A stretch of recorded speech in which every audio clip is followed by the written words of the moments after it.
টোটকা ইস্টবেঙ্গলের যে এখন একটা চূড়ান্ত একটা দৈন্যতা চলছে, একটা নৈরাজ্য চলছে, এখান থেকে মুক্তির একটা ছোট্ট টোটকা দিয়ে দিই আমি। আজকে একটা দেখলাম একটা আন্দোলন হলো, ছোটোখাটো হলো একটা হলো, তো সেই নিয়ে বিশদ কিছু বলতে চাই না, কেননা আজকে যারা বিভিন্ন প্লেয়ারকে গালমন্দ করছিলেন তারা অনেকেই মরশুমের শুরুতে সেই একই প্লেয়ারদের নিয়ে অনেক নাচন কোদন করেছেন, যেখানে আমি আমার চ্যাট ফোরামে সেই সব প্লেয়ারের নিন্দে তখনই করেছিলাম। তখন এরা নেচেছে, এখন এরা কান্নাকাটি করছে। এই বিষয়ে যার কোনো অর্থই দাঁড়ায় না। টোটকায় আসি। আমি আগে আমার বিগত অনেক অডিওতে অনেক গালভরা অনেক কথাবার্তা বলেছি, সাস্টেনেবিলিটি কী করে একটা চূড়ান্ত একটা দারুণ একটা সিস্টেম করা যায়, কিন্তু সেগুলো করতে একটু সময় লাগে। একটা ভালো সিস্টেম না আমাকে একটু সময় লাগতেই পারে।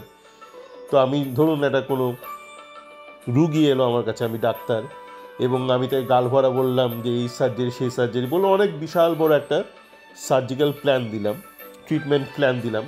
তারপর সেদিন রাত্রেই সেই ব্যথার চোটে মারা গেল। তো সেই জন্য একটা ইমিডিয়েট একটা ট্রিটমেন্ট দরকার, একটা শর্ট টার্ম একটা রিলিফ দরকার।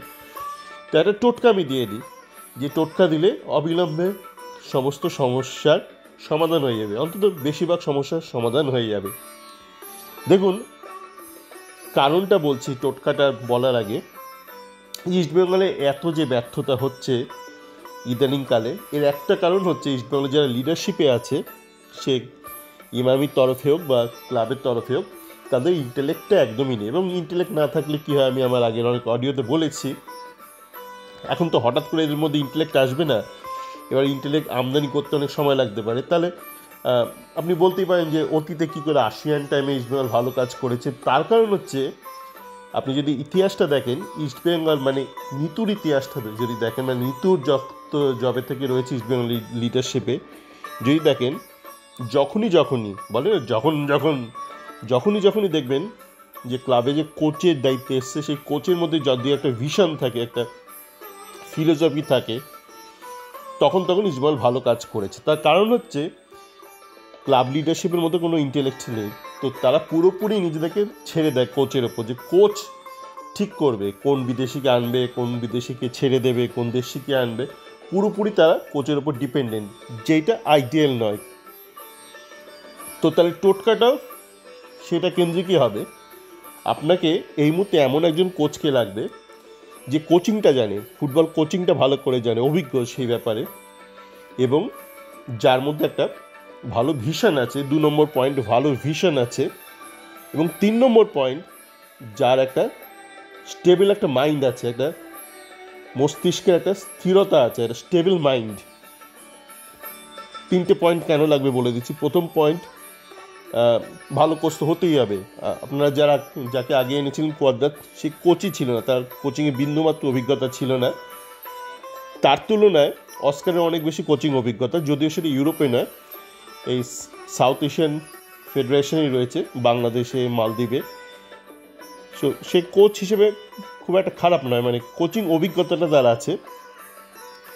এবার ভিশন, আমি জানি না এদের ভিশন আছে কি নেই, কিন্তু এদের মধ্যে ভিশন মানে মানে অস্কারে কতটা আছে আমি জানি না। কোয়াদ্রাতের কিছুই নেই। কোয়াদ্রাত মানে প্রথমটাতে শূন্য, দ্বিতীয়টাতে শূন্য, মানে কোচ হিসেবেও শূন্য, ভিশন হিসেবেও শূন্য। এবার অস্কারের ভিশন কতটা আছে আমরা ঠিক বুঝতে পারছি না, কিন্তু অস্কারের এই 3 নম্বর পয়েন্টটাতে আমি শূন্য দেবো, মানে স্টেবিলিটি অফ মাইন্ড, সেখানে আমি শূন্য দেবো অস্কারকে।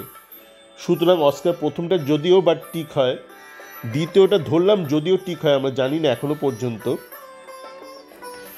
অস্কারের মানে ভিশনটা কীরকম, কিন্তু স্টেবিলিটি অফ মাইন্ডে আমি ইতিমধ্যেই কনফিডেন্টলি অস্কারকে শূন্য দিয়ে দিতে পারি। তো আমার কিন্তু 3টে পয়েন্টেই টিকমার্ক চাই, চেকমার্ক চাই।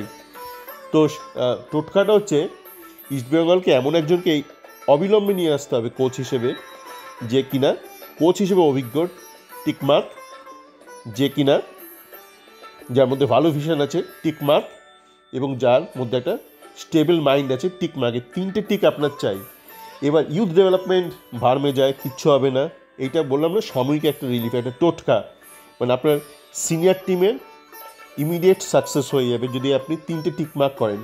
কিন্তু এইটা টোটকা, কারণ এটা পুরোপুরি ইন্ডিভিজুয়াল ডিপেন্ডেন্ট। আজকে যেমন ধরুন আপনি যদি একটা ভৌমিক ভার্সন 2কে ধরে আনেন, কালকে ভৌমিক ভার্সন 2 চলে গেল, যে কোনো কারণে প্রাকৃতিক নিয়মই হোক বা ব্যক্তিগত প্রফেশনাল কারণে চলে গেল, আবার আপনি সেই ইস্ট বেঙ্গল আবার সেই 11th 12th হবে। তো পুরোপুরি ইন্ডিভিজুয়াল ডিপেন্ডেন্ট একটা সিস্টেম হয়ে যায়। কিন্তু ওই টোটকা বলছেন, টোটকাও চান আবার একদম পার্মানেন্ট একটা রোবাস্ট সাস্টেনেবল সলিউশন, দুটো হবে না। আপনাকে তাহলে দুটো আলাদা করে ভাবতে হবে। একটা লং টার্ম সলিউশন ভাবতে হবে, ইউ টেক ইউর টাইম, সময় নিয়ে এটা ইমপ্লিমেন্ট করুন, কিন্তু অবিলম্বে সমর্থকদের রিলিফ দেওয়ার জন্য এই টোটকার একটা আয়োজন চাই, যে এমন একজন কোচ যে 3টে টিকমার্ক, অভিজ্ঞ কোচ যার মধ্যে ভিশন আছে এবং যার একটা সুস্থ মস্তিষ্ক রয়েছে, একটা স্টেবল মাইন্ড রয়েছে। চলে, ভালো থাকবেন।